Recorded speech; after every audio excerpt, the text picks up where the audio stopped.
We have a full program in front of us, so if you can take your seat, we'd love to get started. Well, I'm Lulu Wong, a trustee of the Metropolitan Museum, and I'm just thrilled to welcome you to our 9th annual Women in the Critical Eye program. I always have to think back 9 years ago when we first started this series, and I believe we were 35 women in a fairly small gallery in the Met. And then we grew and we grew, and then we went to the boardroom and we grew and grew, and now we're in the Grace Rainey Auditorium, and I think we're almost 400 strong. So it's just wonderful to have you here with us.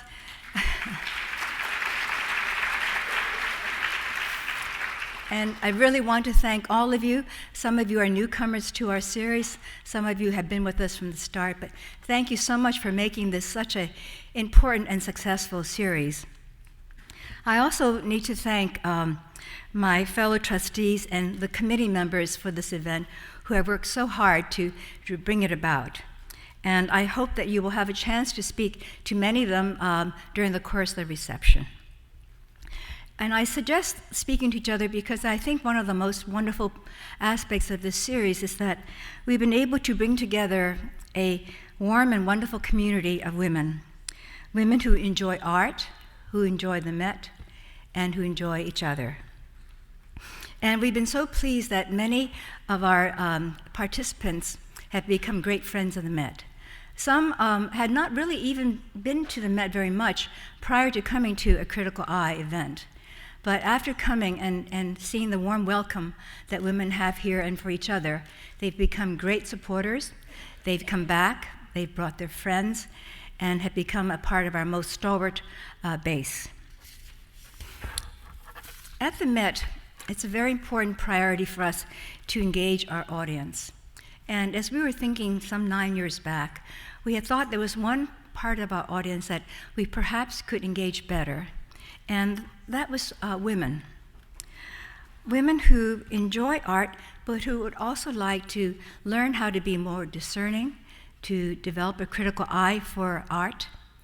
And parallel to this, we were thinking that women are increasingly now directing more of their own personal as well as their family resources. And they are now positioned to not only collect, but to enjoy art and to support art.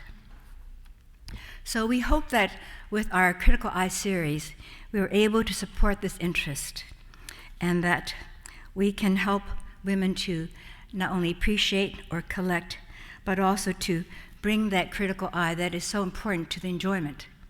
And we hope our education will be greatly enhanced by the best art professionals in the world, the wonderful curators at the Met. And our series has rotated through the 17 departments at the Met, and with each program, we try to explore one aspect of the collection at the Met. Now, speaking of women, the Met has a rich legacy of women collectors, such as Louisine Havemeyer, Catherine Lorillard Wolfe, who was the first woman to be named a benefactor of the museum, Brooke Astor, and of course Lila Atchison Wallace, and Grace Rainey, who endowed this auditorium. And joining with them are many women who are in the audience today, women who are the key forces behind the galleries and the endowment here at the Met, and we are forever grateful for their support and their leadership.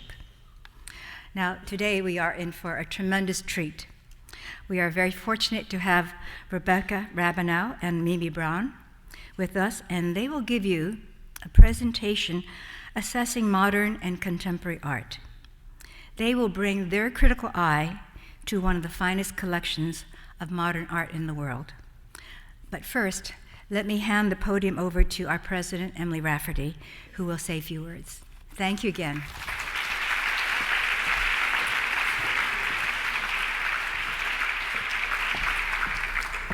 Good afternoon, and welcome to all of you. It's a real joy to have you, and especially in the setting of one of the great women benefactors of the museum, as Lulu said, Grace Rainey Rogers. I'd like to welcome Tom Campbell tonight, who braved the 400 of you to walk through these ranks, our director and CEO of the institution. And thanks, Tom, for being with us, and to some of you other brave gentlemen out there. Leonard Lauder, unfortunately, could not be with us tonight, but sends his warmest greetings. Perhaps he didn't think he could stay long enough to embrace each and every one of us. But we will embrace him on all of your behalf as we thank him, as we do every day, for this extraordinary collection that has seismically transformed this institution. So we complete our fiscal year when we always do our wrap-up. And we had over 6 million people come through the doors of the Met, 6.2, that met here in the main building and the cloisters. So an extraordinarily successful year in our visitorship, in our programming, and all looking ahead to some of the major highlights of next year. So I did a little calculation on the women in the Metropolitan Museum of Art, and we have 2,300 employees of the Met, and more than 50%, by 23 people, are women. So we're doing well in our ranks of women, and we also do extraordinarily well in our ranks of women trustees and volunteers at the Met.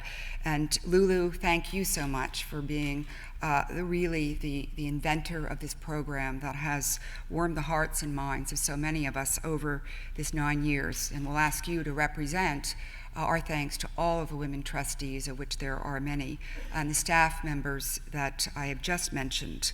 And in our volunteer organizations, our business committee, major gifts committee, professional advisory council, multicultural audiences, throughout the curatorial departments and their visiting committees and friends groups, so many, many important women, many of whom are with us today. We thank each and every one of you. And as we look back on this fiscal year, and so many extraordinary programs, some of memorable moment would have been the reopening of our Costume Institute, under construction for many years, and also inaugurating our new Anna Wintour Costume Center, which opened to great acclaim this last May. In fact, opened with Michelle Obama here to celebrate this moment with us. I think one of the most important initiatives as we look back on these last months is one championed by Tom Campbell and Jennifer Russell, and it was an extraordinary Global Museum Leaders Colloquium, which we had in April, where we not only welcomed, but we engaged for a 2-week period 15 directors from all over the world, mostly Eastern Europe and into the Middle East and Asia.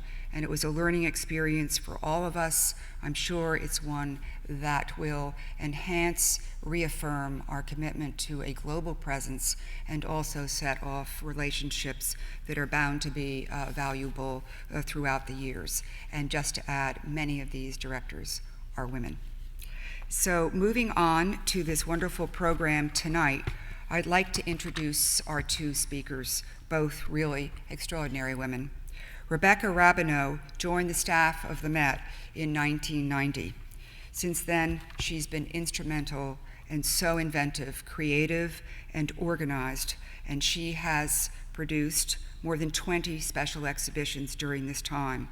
It's hard to call out any of them because each one was extraordinary in its own way, but just to do so, I will mention Festein's Collect, which I am sure many of you saw, Matisse, Picasso, and the Parisian avant-garde in 2011 and 12, and her Matisse exhibition In Search of True Painting in 2012 and 13. She's a graduate of Smith College and NYU's Institute of Fine Arts, and Dr. Rabinow currently serves as the chair of the Met's Curatorial Forum. She's beloved by the institution for her leadership, her wonderful, wonderful willingness to be at all of our sides. Mimi Braun, a great friend to this institution. In the last 2 years, 3 years, 4 years that we have been working with Mimi from the administration in so many areas, she is one of our extraordinary favorites, and we consider her an integral part of our Met family. She specializes in 20th century art of Europe and the United States and has been curator of the Leonard Lauder Collection since 1987. Her publications, her exhibitions, her consulting appointments throughout the world are legendary and successful and have brought her many, many deserved and admired awards. In addition to the exhibition and catalog of the Lauder Collection, which she is preparing with Rebecca, which will open in October of this fall, she's also organizing the Alberto Burri retrospective, the first in this country in over 35 years, opening at the Guggenheim in the fall of 2015. So with nothing on their plates beyond their absolute looking forward to talk with you, let me introduce you to Rebecca and Mimi.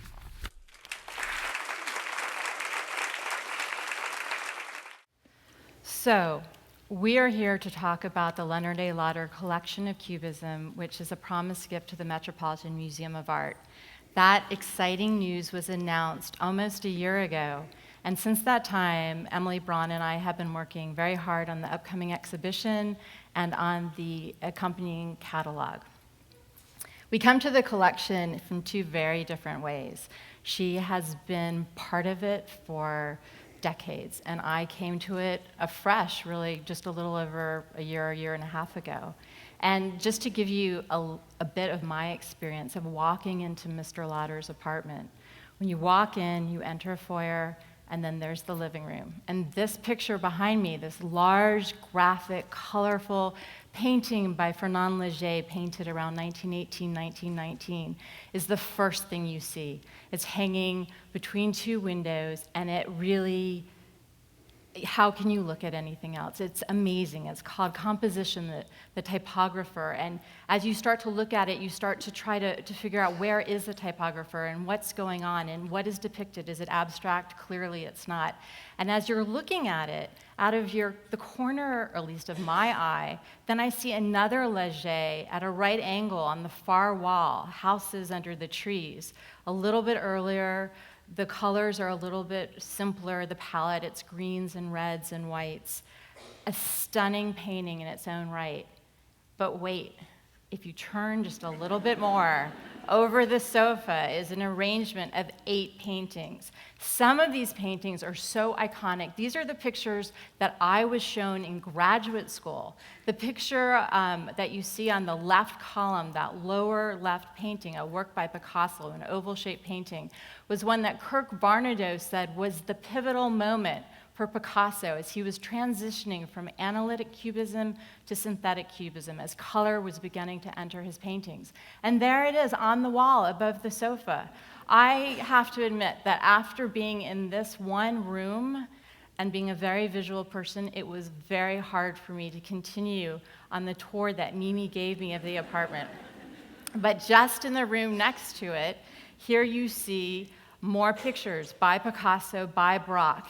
And I think it was just about here, and Mimi said to me, well, what do you think about this, what she calls this lesson in difference? The 2 pictures on either side of the mirror, one by Picasso, one by Brock, so similar and yet clearly distinct. And I think I felt at that moment that I had failed her because I could barely see anything more. So that was the very first of my many repeated visits to the apartment, and every time that I came, I would come away having seen more, having understood more. Some pictures were so enigmatic, it took me many visits to begin to feel like I could find a way in, and others I felt an immediate response to. But of course, Mimi helped give birth to this collection, so I think it would be useful for you to hear her side of it. Well, talking about barely being able to see anything more, Rebecca's just described to you her initial impressions of walking in and seeing something and then seeing something else and something else. And as Rebecca mentioned, I've been working with the collection for quite some time. Yet for me, there's always something new to be discovered or seen. So there's also, I can still see a lot. And this idea of a lesson in difference, for example, with the Picasso and the Brock that are hanging on either side of the mirror. And maybe some of you are looking at the 2 pictures now. There are 2 others reflected in the mirror. Which one is the Brock and which one is the Picasso? And in taking people through the collection many times, that they often asked me that. And that forced me to see things anew, even when I thought I knew these pictures very, very well. And I began to formulate the differences in my own mind in such a way that I could articulate them. And it made me see these two pictures anew.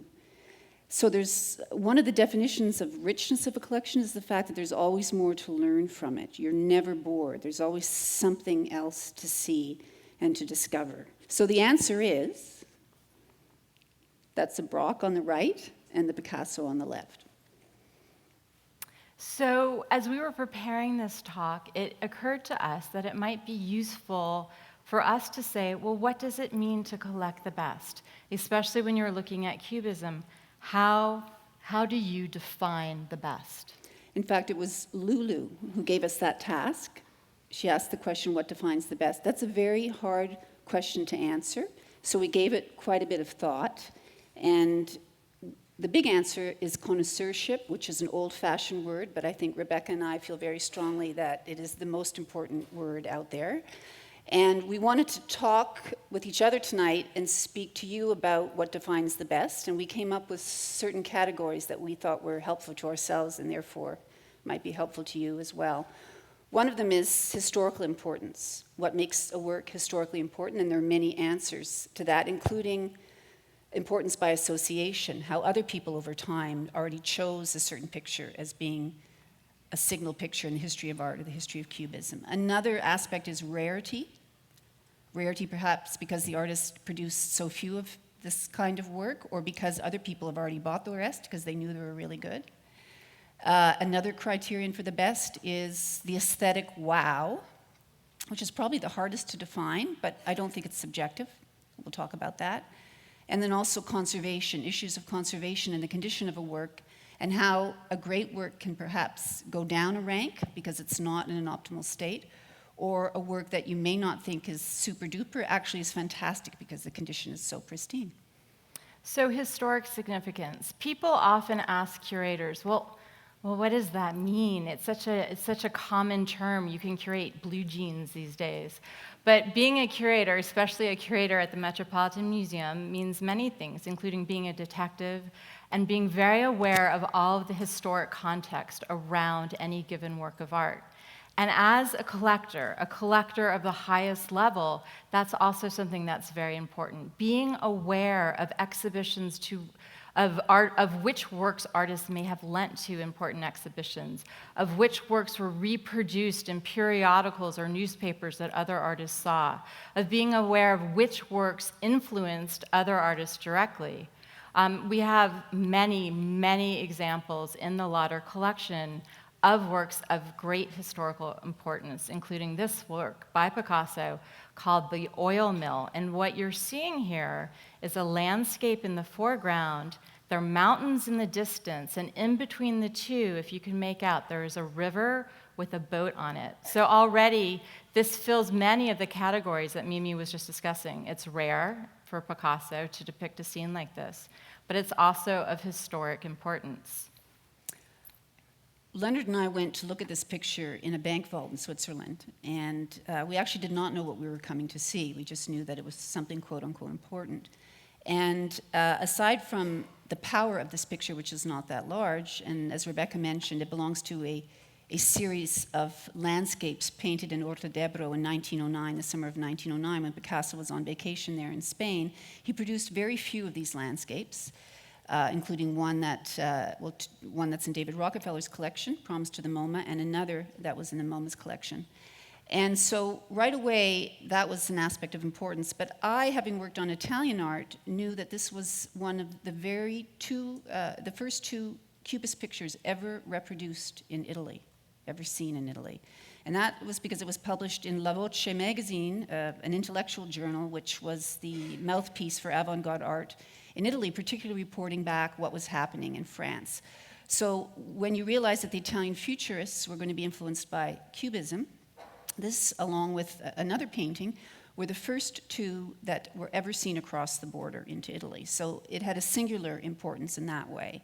So there's where a certain background in a different field, or just in art history in general, is going to make you aware, in a very competitive world, why a particular work is important, if you have that basis of knowledge. So studying is clearly important for connoisseurship.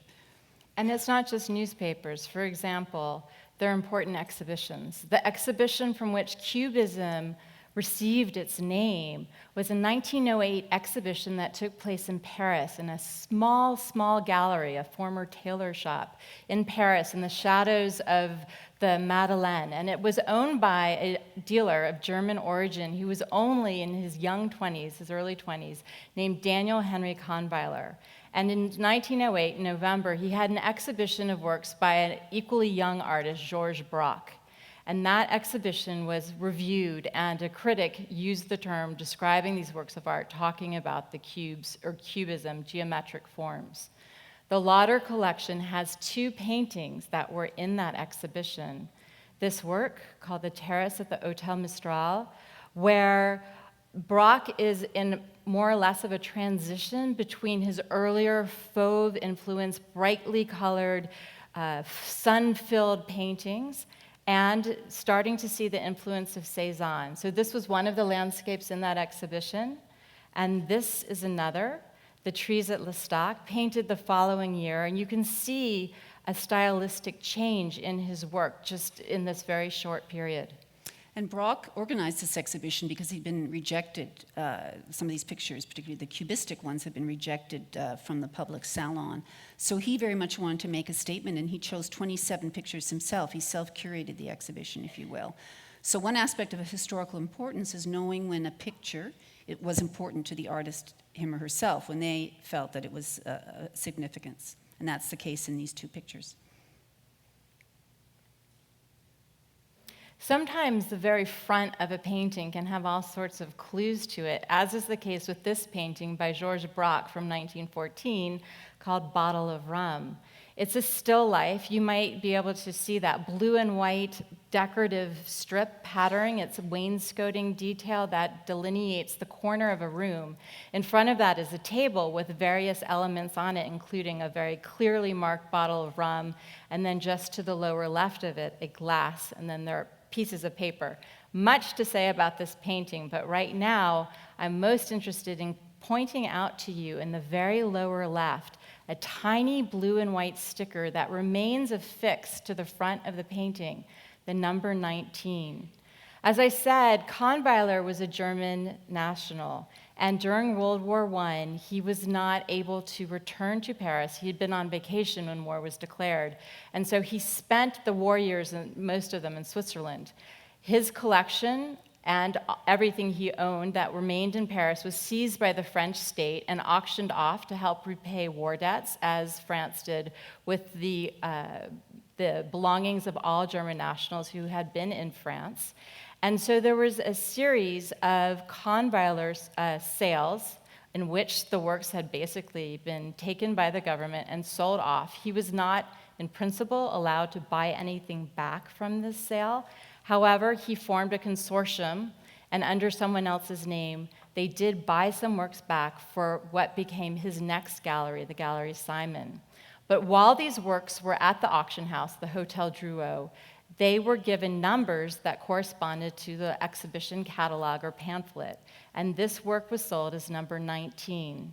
When Mr. Lauder saw the painting, he had the decision to make about whether or not to leave that label on the painting. And being a lover of history, he chose to indeed leave it there where it is to this day. And he was thrilled to acquire yet another Kahnweiler painting. That is a picture that had been in Kahnweiler's stock. And Kahnweiler had inventoried it, given it a specific number, but he had personally taken it from the artist, Braque, Picasso, Leger, or Gree. Those were the 4 Kahnweiler artists, or the so-called essential cubists. And a Kahnweiler, speaking of what defines the best, provenance is really key. So having a Kahnweiler picture, one that originally entered into his inventory and has not only, in this strange case, the almost disrespectful lot number sticker on the front, but Kahnweiler did, as a matter of habit, put his gallery label on the back of every picture on the stretcher bar and put the inventory number on it. So many of the pictures, the grand majority in this collection, have that Kahnweiler imprimatur and have the label and the inventory number still on the back. Kahnweiler was a very shrewd dealer. He only wanted to sell to the best clients. So many of the pictures have this fantastic, what we would call pedigree, which is important to Mr. Lauder. It adds to their CV.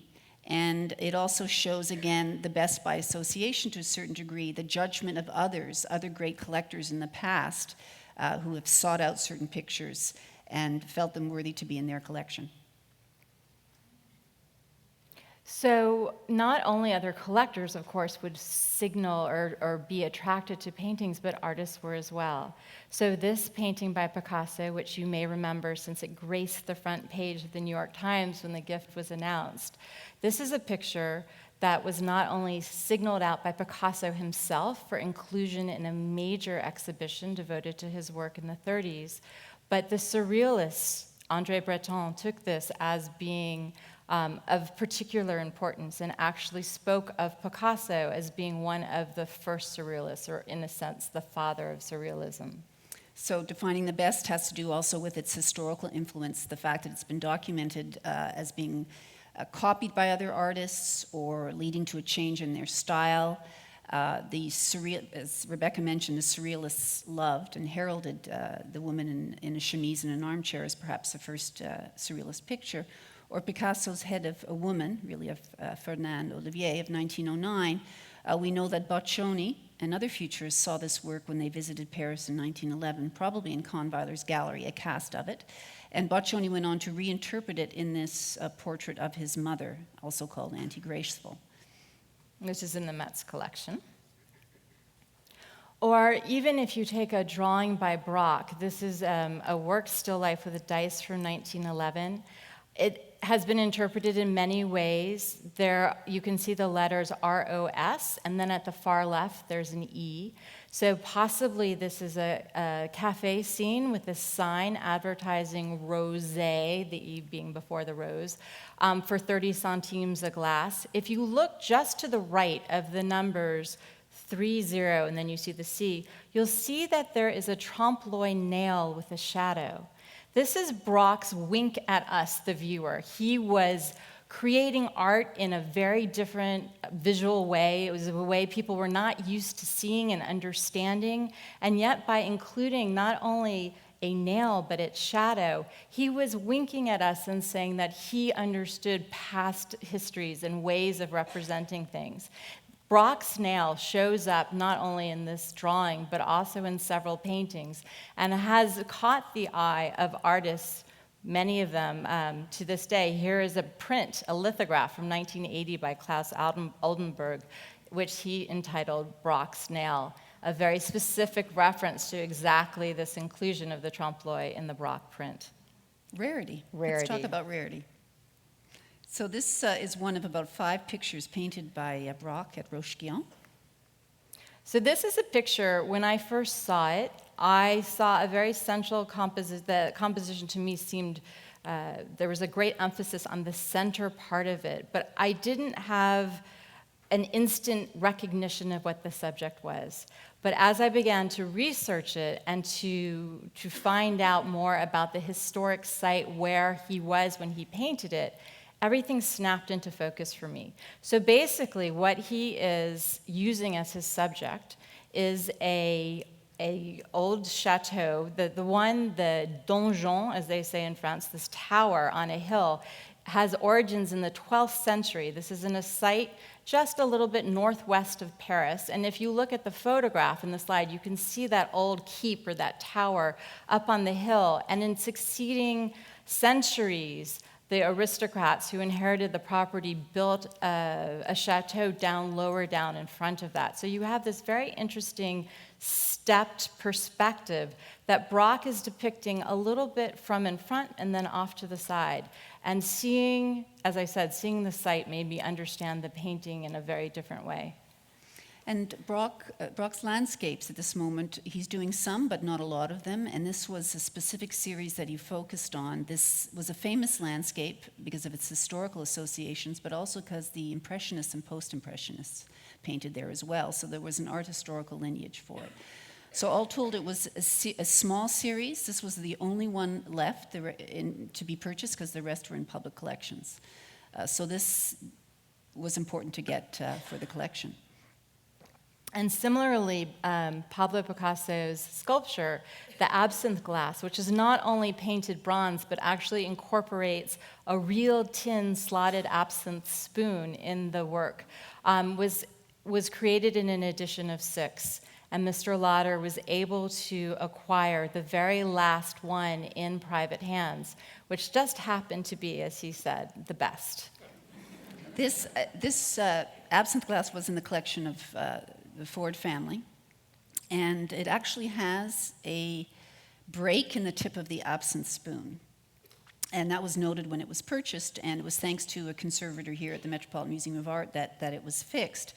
But obviously this was not an uncommon event, since it's a real absinthe spoon, and they get fragile over time. They're made of tin. And in fact, a former well-known curator named Margit Rao went around the flea markets of Paris at a certain point to collect as many of these period absinthe spoons as possible, just in case there was ever the need to replace part of one of the series. This work of art is particularly rare because it is a large canvas that has an image on it depicted not with oils, but with charcoal.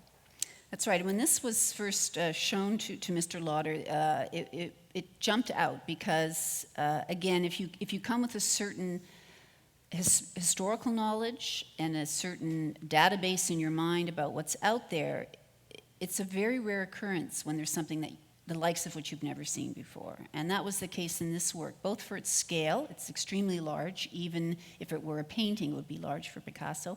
But it's not a painting. It's this charcoal on canvas. And we had never seen anything like it. And in fact, it is one of a kind.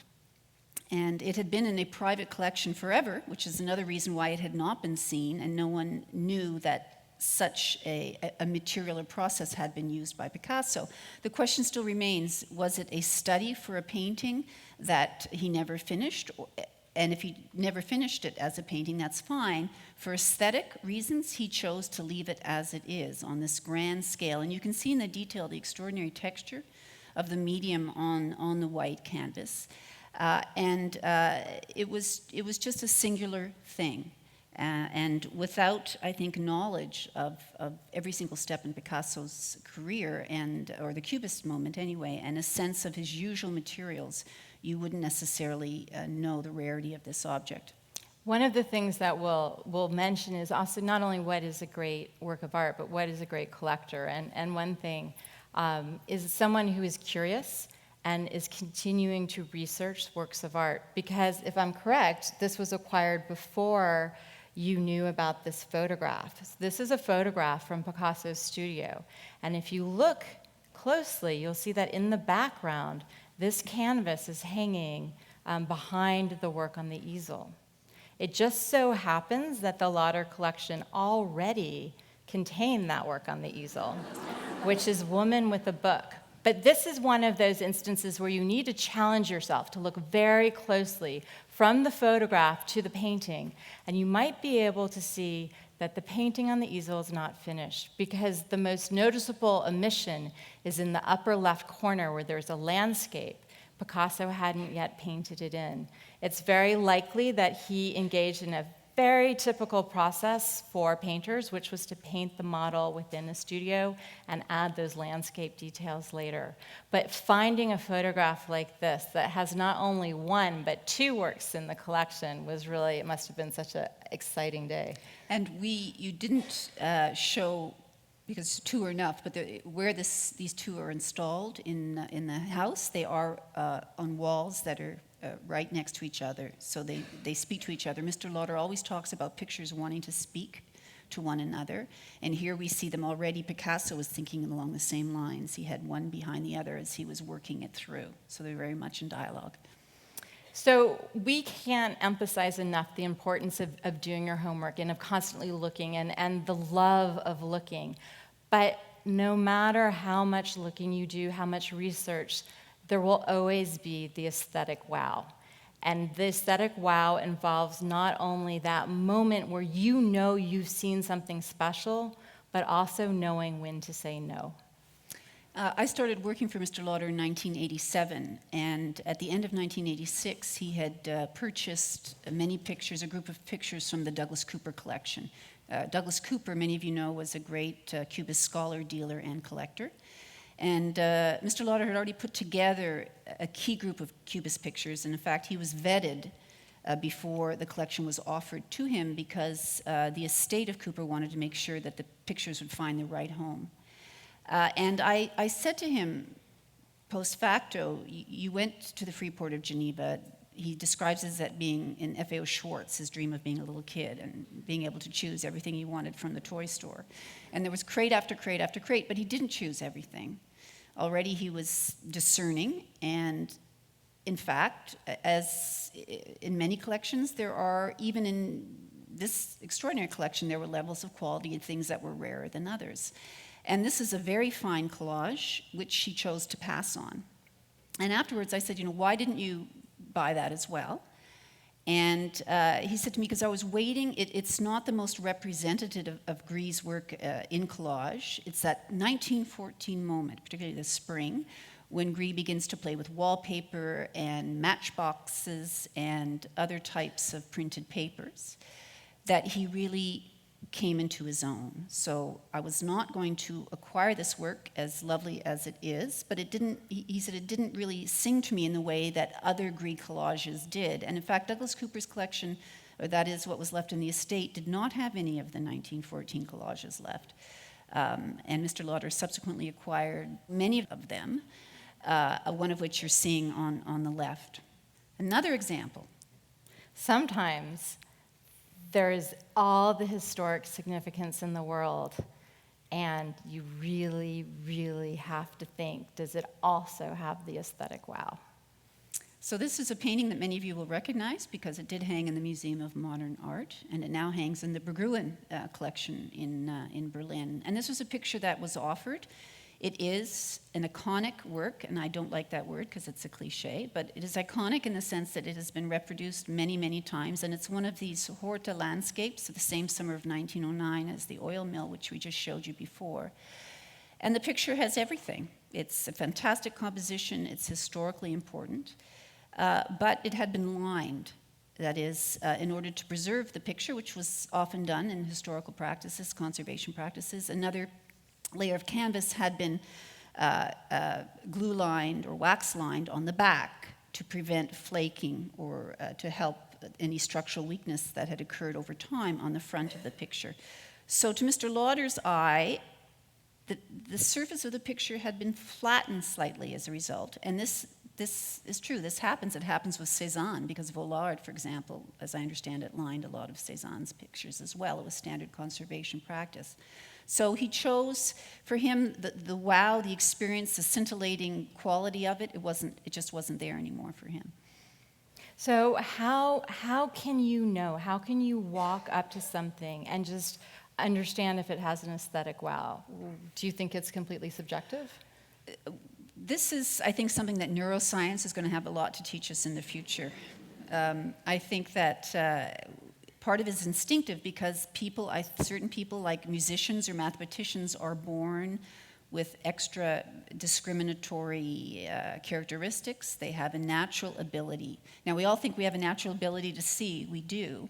But when we're dealing with something that's a bracketed off experience, like looking at art, it's not the same as walking down the street, or looking in a shop window, or even greeting someone on the street. You're forced to look at something intensely and intensively, and your brain is working in such a way, and again, you may have this innate ability to understand why the composition just seems to hold together, why the colors are just right, the right degree of saturation, wherever it might be, that stroke of charcoal that just skips across the surface.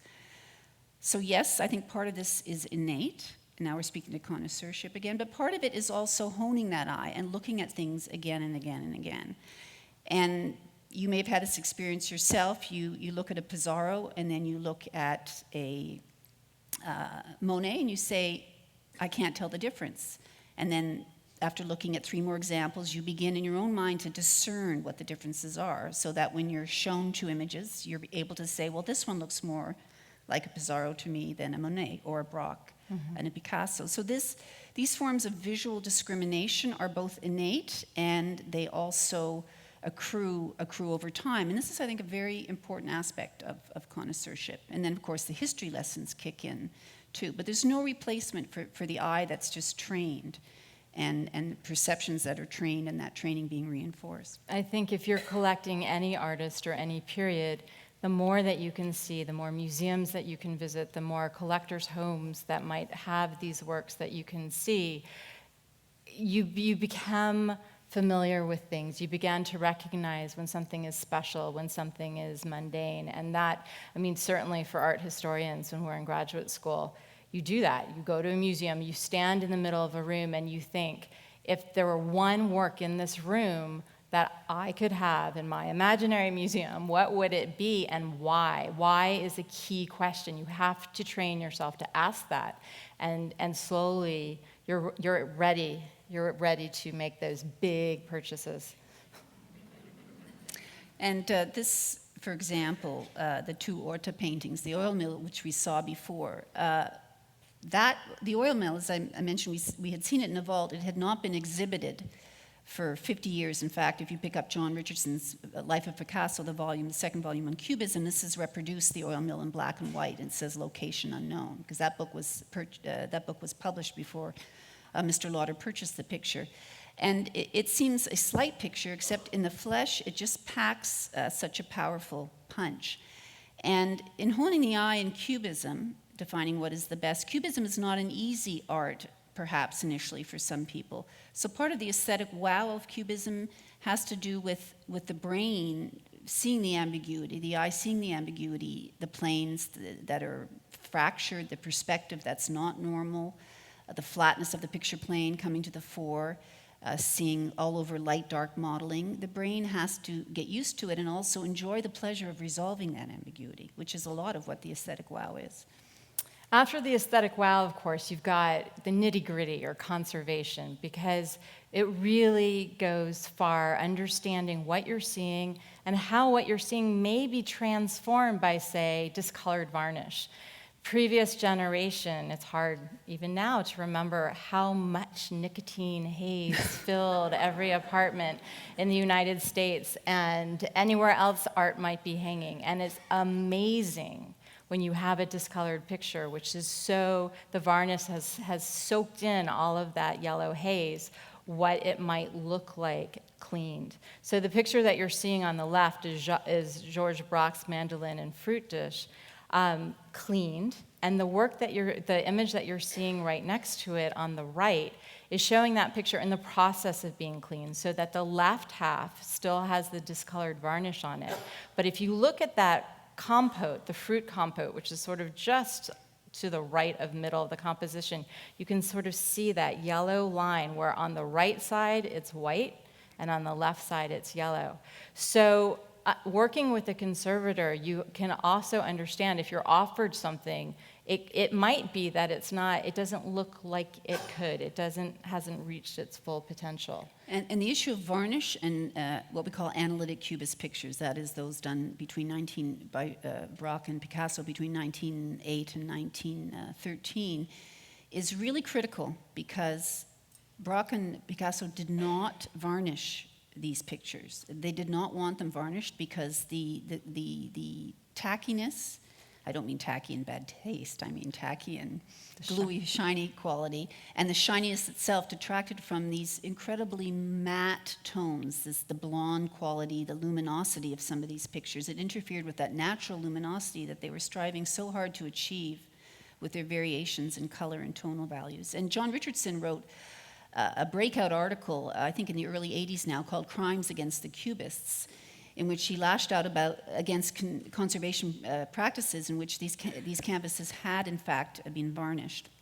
And Lucy Belloli, who has been the conservator for the Lauder Collection for at least 25 years and who was the paintings conservator here at the Met for many decades as well, we discussed with her a campaign of, when possible, because it is not always possible, of removing the varnish and returning the picture to its original state. And there are some pictures in the collection which thankfully have never been varnished, which is another incredible quality that makes them the best. But sometimes the conservation needs of a picture are more intense than just removing a varnish, which sometimes can and sometimes cannot be removed. Sometimes one has to go out on a limb and, after speaking with conservators, basically gamble that a picture can be saved. And that was more or less the case, I think, with this work by Braun that I refer to as Petit Wazo, because that's the name of the sheet music which is depicted in the lower left of this picture. That's right, because this, it's very hard to remove a lining from the back of the picture. But this picture had a different issue. It had undergone some water damage at some point, or the canvas had been folded when it was not on the stretcher, which is not unusual. Be that as it may, and Mr. Lauder, normally conservation is an incredible criterion for him. If a picture has been damaged or abraded in some way, or it's really lost its original quality, he'll stay away from it. But in this case, it was a question of rarity, because this was the only picture by Braun with this trompe-l'oeil illusionistic depiction of sheet music, and it was rare for other reasons as well. So we talked at length about bringing it back, particularly taking out old in-painting that had been done in earlier restoration campaigns, and it was a tough picture to restore because of the white ground, all this white paint that you see that dominates the background, and Braun went over it in charcoal. All the shading is in charcoal over paint, which is one of the reasons why it's so exquisite. And Lucy said it's a gamble. Lucy Belloli said, I'm not sure if I can bring it back. But he made the decision because the picture was so important and so rare to take a chance. And fortunately, she was able to do so. Conservators are an art historian's best friend because they help us to see things that we might not have noticed anyway. This is a work on paper by Picasso titled Three Nudes. And you can see there are two nude women and a kneeling adolescent boy. But if you start to look at it, you can see it's very clear. There are many layers of drawings underneath it. Picasso clearly, at some point, turned the sheet upside down. There are legs at the top of it that are oriented a different way. In fact, if I show you upside down, you can start to see some of those things. Now, if you're looking at the drawing right side up, so that version on the left, and you look at the bottom middle, which I've now turned over, you can make out a curved shape, which I've highlighted in a red. And we brought this up to the paper conservation lab, and working with Rachel Mastalish, she ran all sorts of tests on it and was able to find an earlier drawing underneath it. And you can see that sort of curved head was a figure seated almost in a lotus pose. What's so very interesting about this drawing, one of the many, many things that's so interesting about this drawing, is that the final version was created in the summer of 1906 in Gossal, when Picasso and his girlfriend Fernande went to the Pyrenees Mountains, and he brought paper that he had already made drawings on. It was sort of scratch paper. Paper was expensive. He didn't have a lot of money at the time. Before he left, he had begun a portrait of Gertrude Stein, the American author who was quite young at the time, living in Paris. This is a photograph that was taken of Gertrude around 1904, around just before this drawing was probably made. This was a pose that she was known to sit in over and over again. Look at how her hands are resting on her knee and by her side. It is very, very possible that this early drawing that we're seeing is an early study for what became the Met's very first painting by Picasso to enter our collection, which is this portrait of Gertrude Stein.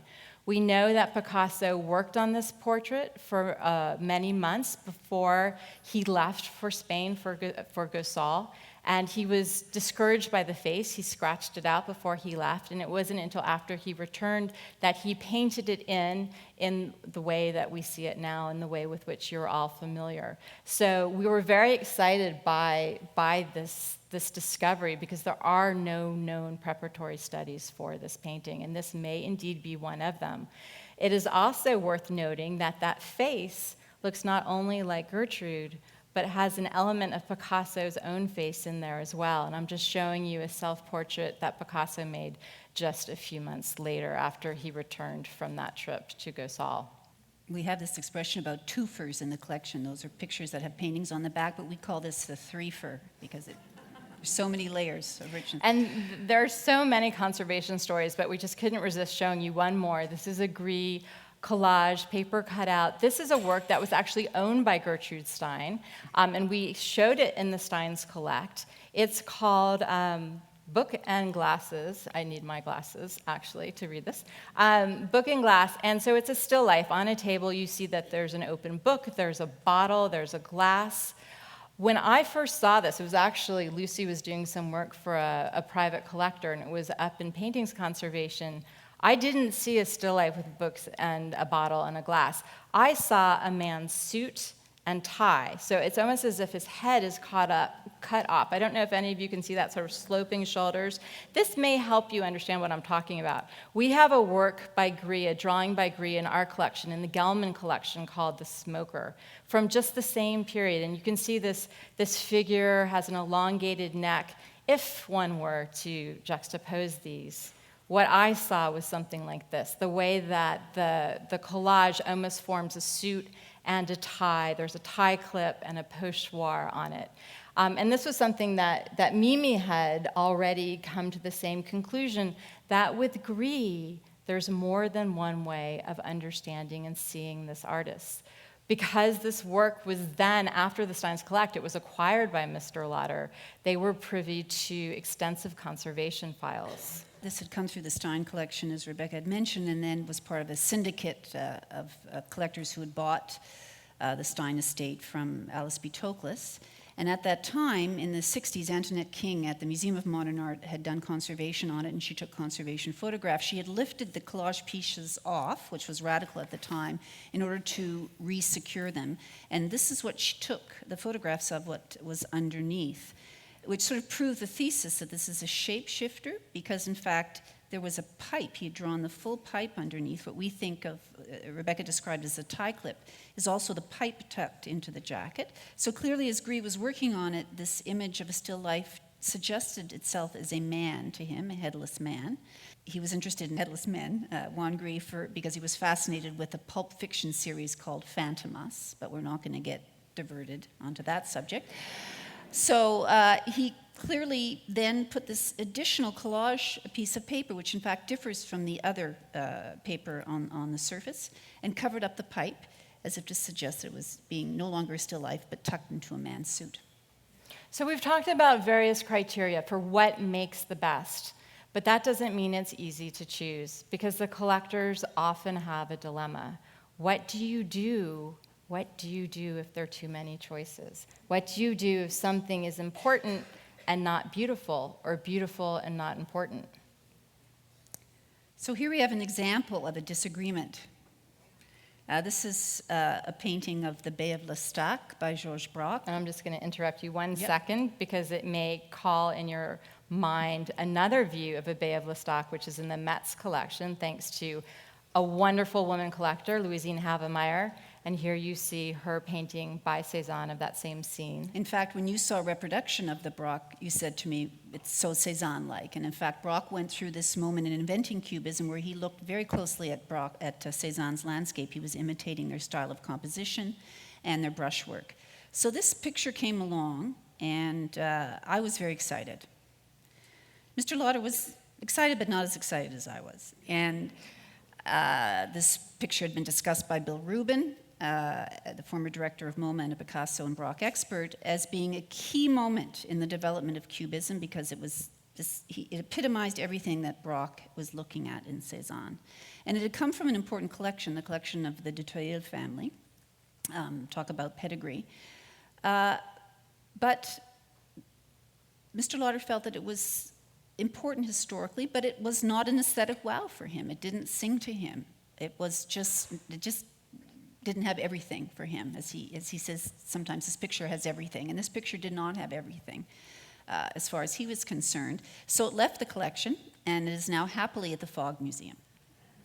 But there's some works that did have everything, and here are two examples that had it all. Yes, and you were talking about the collector's dilemma, which is about do you fill a gap, even if you have a great example of that, of a 1909 picture, and another incredible 1909 picture comes along. Do you buy it just because it's so incredibly excellent, or do you pass because you already have three from that moment? That's a dilemma that's faced all the time. So here's an example of two pictures, very different. The famous woman in a chemise and an armchair. That picture clearly has everything. It's so important, as we've seen. It is big game hunting. right? There's no question about that picture. The Brock, which we showed you earlier, is a little different. It shows you that there can also be something that is extraordinary and aesthetically incredibly interesting and pleasing because it's not totally resolved. It shows the artist thinking it through. The Picasso picture, there's a lot of sketches behind it. It's all thought through. But the Brock is a kind of gentler, softer, and therefore holds its own in a way. It's a picture that there's no dilemma about this picture, even though it may not seem as significant historically. Aesthetically, it was very significant. So, in summary, we've given you some things to think about what is the best, what makes the best, if you're interested in making a historic collection. But what are some of the things that make the best collectors? Well, I think a really good collector is one who decides not to come to their curator's lecture at the last minute so they don't make you nervous. I think that's a sign of a great collector. Another sign of this particular great collector is the openness to scholarship and research. For example, the scene that you're seeing now has been seen by many scholars and interested connoisseurs because they've been allowed to come in and look at this collection and study it.